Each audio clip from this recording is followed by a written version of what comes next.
আমি আমার এলাকার কথা বলি, ইন্ডিয়ার জামিনের কথা বলি। ও বাংলার মুসলমান, ইন্ডিয়াতে যখন মাহফিল হয়, তাফসির হয়, মুসলমানরা তো বসে, পাশাপাশি হিন্দু যারা তারাও বসে কোরআন শ্রবণ করে। কিন্তু এমন বাংলাদেশ, মুসলমান তো বসে না, মুসলমানের বাচ্চারা, মুসলমান নামধারী তারা দাঁড়িয়ে যারা থাকে রাস্তায়, দোকানে যারা দাঁড়িয়ে আছে, বসে আছে, দেখেন মলে মেলার মধ্যে আছে, বেশিরভাগই আমার বিশ্বাস মুসলমানের বাচ্চা। জোরে বলেন ঠিক না ব্যাঠি? আপনার মনে হয় আমার কথায় অনেক রাগ করতেছেন। আমি বাইরের মেহমান, আমার কেমন কষ্ট হচ্ছে, আমার কেমনে কষ্ট হচ্ছে আপনাদেরকে বলতে চাই। কেমন কষ্ট হচ্ছে? একজন মুসলমান ভাই জাহান্নামের পথে যাবে, আর একজন মুসলমান ভাই দাঁড়িয়ে থেকে দেখতে পারে না। কি বলেন? আপনার আপন ভাই, এক বাবার 5 সন্তান, এক ভাই বিপদে পড়বে আর বাকি চার ভাই কি চেয়ে চেয়ে দেখতে পারে? এটা কি ভাই হতে পারে? তাহলে একজন মুসলমান জাহান্নামের পথে থেকে কোরআনের আকর্ষণ বাদ দিয়া শয়তানের আকর্ষণে, শয়তানকে খুশিকে রাস্তায় দাঁড়িয়ে আছে, দোকান পাশারে আছে, তারা তো শয়তানকে খুশি করতেছে, আল্লাহকে বাদ দিয়ে কোরআনকে বাজার করছে, কোরআনকে অপমান করছে এটার মাধ্যমে। তাহলে কোরআন কি তাদের জন্য দোয়া করবে না অভিশাপ দিবে? কথা কন না কেন? অভিশাপ দিবে তাদের উপর, আল্লাহর গজব, অভিশাপ। তাহলে অভিশাপ যে পড়বে, আমাকে কষ্ট লাগবে না? আপনি মুসলমান, আপনার কষ্ট লাগে না? এই জন্য আবার আহ্বান করছি, দেরি করিয়েন না, এসে বসে যান। তারা মনে মনে চিন্তা করতেছে, হুজুরের কাজ কাম নেই, মৌলবী এই খালি বারবার কোরআনের দাওয়াত দেয় আর ডাকে। আজকে বুঝবেন না, যখন মরবেন, মরার কালে বুঝবেন, তখন বুঝে কোনো লাভ হবে না। মরার সময় বুঝে লাভ নাই। একটা সাপ মারা গেছে, তারা যদি বলে এই তুই তো আঁকা বাঁকা করে হাঁটিস, এখন তুই সোজা হচ্ছি কেন? জীবিত থাকা অবস্থায় তুমি তো সোজা হও নাই। সাপ আপনার কথা শুনবেনি। এখন একজন ব্যক্তি মারা গেছে, বলতেছেন লাশের সামনে, তুমি দুনিয়ার জামিনে বেঁচে থাকা অবস্থায় তুমি নামাজ পড়ো নাই কেন? রোজা করো নাই কেন? যাকাত দাও নাই কেন? তোমার এরকম ভাবে দান সদকা করা তোমার শক্তি ছিল, তুমি করো নাই কেন? তুমি এরকম ভাবে আল্লাহর হুকুম মেনে চলো নাই কেন? এই কথাগুলো যখন বলা হবে, বলেন তো দেখি, সে মৃত্যু ব্যক্তির সামনে ওয়াজ করে কোনো লাভ হবে? কোনো লাভ নাই। জীবিত অবস্থায় তো ওয়াজ করতে হবে। আমার ভাইরা, আল্লাহ কি বলছেন এবার আসেন, যে আয়াতটি পড়ছিলাম, আমার আল্লাহ পাক রব্বুল আলামিন বলেন, ইয়া আইয়ুহাল্লাযীনা আমানু, হে ইমানদারগণ, হে বিশ্বাসীগণ, ইত্তাকুল্লাহ, আমি আল্লাহকে ভয় করো, ইত্তাকুল্লাহ, আমি আল্লাহকে ভয় করো। হাক্কা তুকাতি, কেমন তোমরা ভয় করবা? ভয় করার মতো ভয়, দুনিয়ার কোনো ভয় নাই, আল্লাহকে ভয় করতে হবে, ভয় করার মতো ভয়। ওরে আল্লাহর বান্দা বান্দিরা, কেমন আমরা আল্লাহকে ভয় করলাম, যে ভয়ের মাধ্যমে কোরআনের প্রতি আমাদের আকর্ষণ নাই।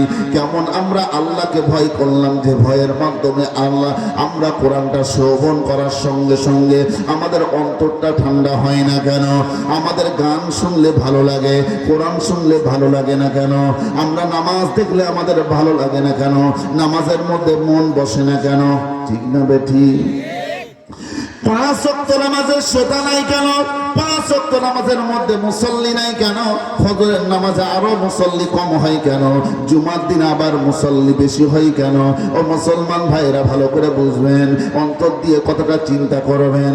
তার মানে বোঝা গেল, যেমন ইমানদার আমার হওয়া দরকার, তেমনি আমি ইমানদার হতে পারি নাই। বলেন হুজুর, আপনি নামাজের ওয়াজ করলেন, আরো কিছু ওয়াজ করলেন, কিন্তু কিচ্ছা কাহিনী ঘটনা তো বললেন না। ওরে বাংলার মুসলমান, যা শুনবো তা কোরআন থেকে শুনবো, যা বলবো তা কোরআন থেকে বলবো, আমরা যা মানবো কোরআন থেকে মানবো।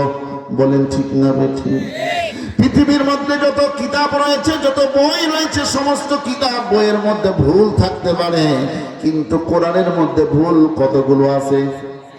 ভুল নাই? কোরআনের মধ্যে ভুল নাই। কেউ যদি চিন্তা করে কোরআনের মধ্যে ভুল আছে, তার কি ঈমান থাকতে পারে?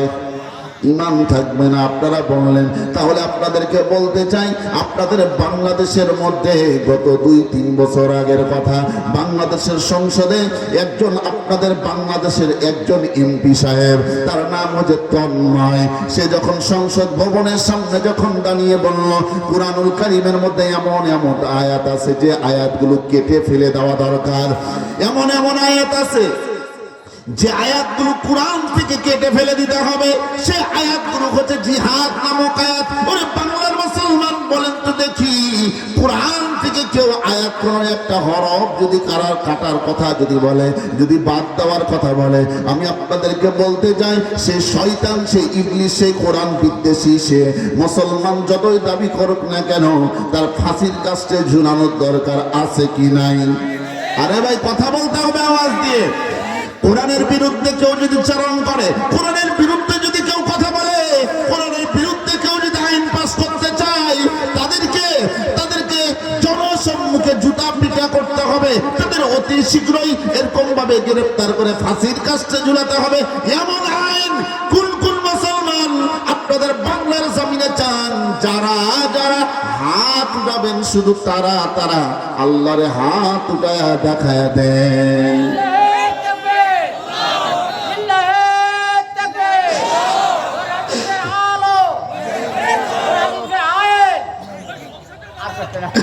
আমার ভাইয়েরা,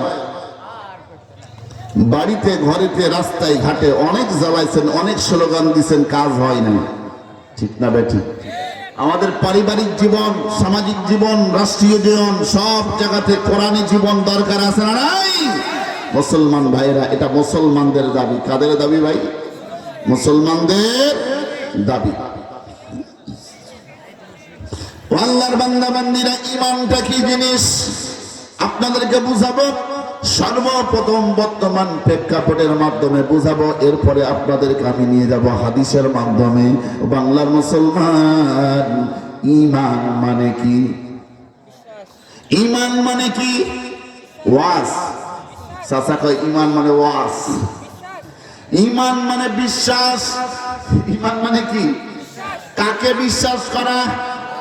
আপনার নেতাকে, নেত্রীকে, বাপকে, মাকে।